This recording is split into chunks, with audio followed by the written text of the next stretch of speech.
আরে ভাইয়া তুই দেখ আমার জুতোটা ছিঁড়ে গেছে, এখন আমি কি করব? আরে তাই তো দেখছি, তুই জুতোটা পুরো ছিঁড়ে গেল, কি করা যায় কি করা যায়। এই ওই যে পাশে একটা মার্কেট আছে, চল এই জুতোটা ফেলে দে, আমি তোকে একটা নতুন জুতো কিনে দিচ্ছি, চল। এটা তুই ঠিক বলেছিস, আর এমনিতেও আমি এই স্যান্ডেল নিয়ে এখন কি করব, এটা তো ছিঁড়েই গেছে। ম্যাম, আপনার এই জুতা জোড়া না ফেলে দিয়ে আমাকে দেন। আরে মূর্খ লোক, তুমি এই স্যান্ডেল দিয়ে কি করবে? এটা লেডিস স্যান্ডেল, দেখতে পাচ্ছ না? ম্যাম, আমি তো দেখতেছি এটা লেডিস স্যান্ডেল। এই স্যান্ডেলটা আমি সেলাই করে আমার বাসায় রাখবো। আচ্ছা একটা কাজ কর, এটা তো ফেলেই দিবি এই জুতোটা, তাই বলছি কি ওনাকে দিয়ে দে। হ্যাঁ ভাইয়া, এটা তুই ঠিক বলেছিস। আর এমনিতেই আমি এই ছেঁড়া স্যান্ডেল দিয়ে কি করব? নাও এই স্যান্ডেলটা তুমি নিয়ে যাও। শোনো, আমার কথা তুমি সারা জীবন মনে রাখবে। তোমাকে আমি অনেক দামি একটা স্যান্ডেল দিয়েছি, ঠিক আছে? আচ্ছা ম্যাম, আপনার অনেক ধন্যবাদ। ভাইয়া চল চল।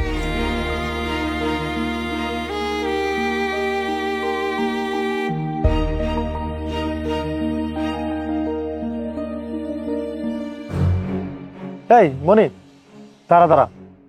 আচ্ছা সেদিন যে ঝাড়ুদারে তুই স্যান্ডেল দিয়েছিলি, ওই স্যান্ডেলটা এটা না? হ্যাঁ রে ভাইয়া, এটা তো আমারই স্যান্ডেল, কিন্তু এটা এত নতুন হয়ে গেল কি করে? আর ওই মেয়েটার কাছে বা আসলো কি করে? সেটাই তো দেখছি। চল তো গিয়ে জিজ্ঞেস করি। চল। আই মেয়ে, তুমি এই জুতোটা কোথায় পেয়েছো? ম্যাম আসসালামু আলাইকুম। ওয়ালাইকুম আসসালাম।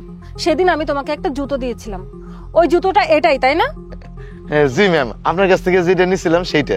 তুমি ওই ছেঁড়া স্যান্ডেলটা এরকম নতুন কিভাবে করলে? ম্যাম, আমার মেয়ের আজকে ইউনিভার্সিটিতে প্রথম অ্যাডমিশন, তাই আর কি ওই স্যান্ডেলটা সেলাই করে আমার মায়ারে দিছি। ভার্সিটি?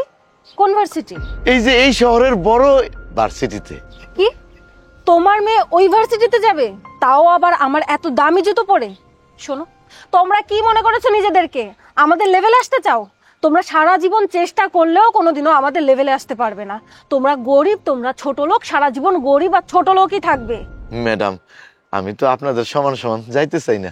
আপনিই তো আমার ওই স্যান্ডেলটা দিচ্ছেন, আমি স্যান্ডেলটা নিয়ে সেলাই করে পলিশ করে আমার মায়েরে দিছি, কারণ আমার মায়ের তো আজকে প্রথম অ্যাডমিশন কলেজে, তাই আর কি। কি তোর মেয়ে ভার্সিটিতে যাবে, তাও আবার আমি যে ভার্সিটিতে পড়ি ওই ভার্সিটিতে? শোন, তোদের কি যোগ্যতা আছে ওই ভার্সিটিতে পড়ার? আমাদের সমান সমান আসতে চাস? তোরা সারা জীবন চেষ্টা করলেও কোনোদিনও আমাদের লেভেলে আসতে পারবি না। ম্যাম, ম্যাম ওই কথা বললেন না, স্যান্ডেলটা তো আপনিই আমার দিচ্ছেন, আর এখন যদি স্যান্ডেলটা নিয়ে যান আমার মায়া খালি পায়ে ইউনিভার্সিটিতে যাইতে হবে। ম্যাডাম একটু দয়া করেন। এই শোন, তোর মেয়ে খালি পায়ে যাবে নাকি জুতা পরে যাবে এত কিছু তো আমরা দেখতে পারবো না। তুই হলি সামান্য ঝাড়ুদার, আর তোর মেয়ে কিনা এত বড় ভার্সিটিতে পড়বে? আমি তো তা হতে দিব না, তাও আবার আমার জুতো পরে যাবে। আমার জুতো তো আমি নিয়েই ছাড়বো। আর তোর মেয়ে যদি ভার্সিটিতে গিয়ে ভালো চাকরি করে, তাহলে ঘর মুছবে কারা, রান্না করবে কারা? আমরা আমরা তো করবো না। শোন, তোদের মুরদি নেই ভালো চাকরি করার, সো তোর মেয়ে আমার জুতো পরে ভার্সিটিতে যাবে না। আই মেয়ে, জুতো খোলো, জুতো খুলে এক্ষুনি আমাকে দাও। ম্যাডাম, কাউরে কিছু দিয়ে ফেরত নিতে নাই ম্যাডাম। এই ছোট লোকের বাচ্চা, চুপ থাক তুই। এই জুতো তো আমি নিয়েই ছাড়বো, এই জুতো আমার, এই জুতোর প্রতি শুধু আমারই অধিকার আছে। এই মেয়ে, জুতো দাও। ভাইয়া এই নে।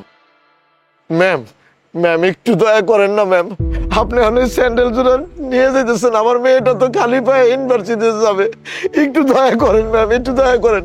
তোকে দিয়েছিলাম সেটা অতীত, ভাইয়া চল। ম্যাম, ম্যাম দাঁড়ান।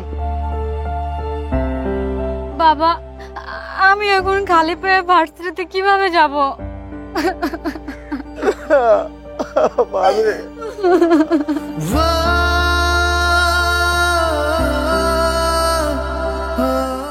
এই আপনারা এখানে কেন এসেছেন, আর উনি কে?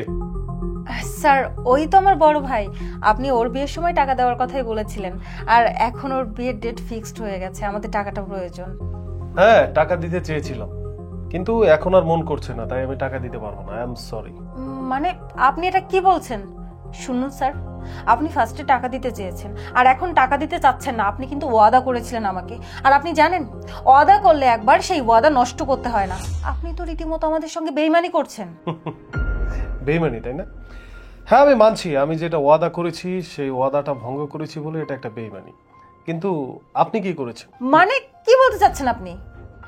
স্যার, তার মানে সেদিন মিটিং এ আপনি নিজেকে বড় বানানোর জন্য জাস্ট খালি নিজের ফর্মালিটি মেইনটেইন করেছিলেন নাকি? আচ্ছা ওয়েট ওয়েট, আপনারা কি করেছেন আপনাদের মনে আছে? আপনারা একটা বৃদ্ধ লোকের সাথে কি করেছেন? চাচা, কোন চাচার সঙ্গে আমরা কি করেছি? Wait. করিম চাচা, করিম চাচা, ভেতরে আসুন। আসসালামু আলাইকুম। কি দেখেন তো ওনাকে চিনতে পারছেন কিনা? ম্যাডাম, দেখুন তো আমাকে আপনি চিনতে পারেন কিনা। আপনি কিন্তু আমাকে উপকার করেছিলেন, অনেক অনেক উপকার করেছেন। হ্যাঁ, আমি তো সাহায্য করে থাকি, এটা আবার এক্সট্রা করে বলার কি আছে? আপনি কি কোনো সেলিব্রিটি?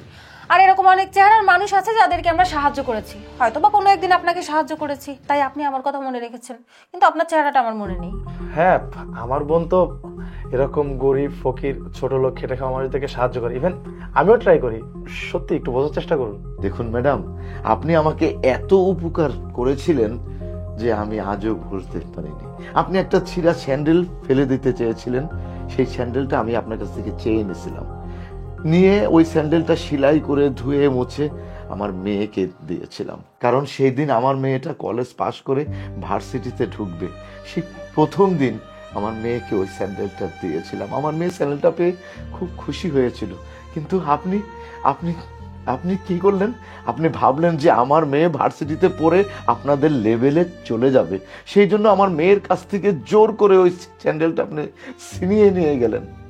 গরিব মানুষেরও কিন্তু উপরে ওঠার অধিকার আছে, ওদেরও স্বপ্ন থাকে।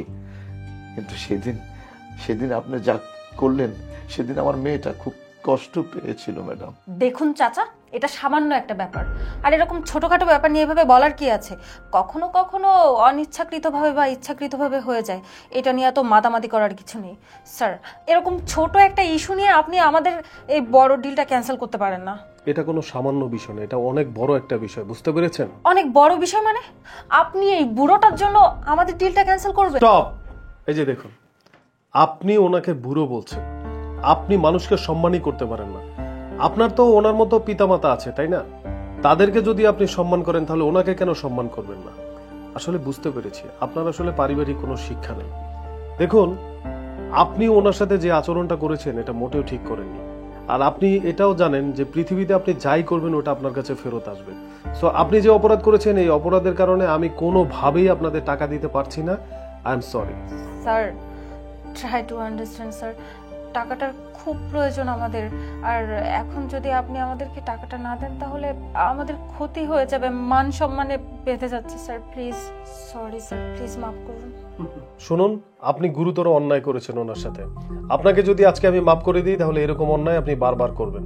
সো আমি আপনাকে মাফ করতে পারবো না। আর একটা কথা মনে রাখবেন, আপনারা বড় লোক, আপনারা বড় হতে পারবেন, কিন্তু ওনরা গরিব, ওনরা বড় হতে পারবে না। আপনি কি ভেবেছেন ওনার মেয়ে যদি পড়াশোনা করে তাহলে আপনাদের লেভেলে চলে আসবে? এই চিন্তা ভাবনাটাই আপনাদের ভুল। পৃথিবীতে বড় হওয়ার যোগ্যতা সবারই আছে, সবাই বড় হতে পারে, সবারই অধিকার আছে।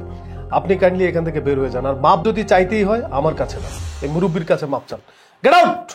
ভাইয়া চল।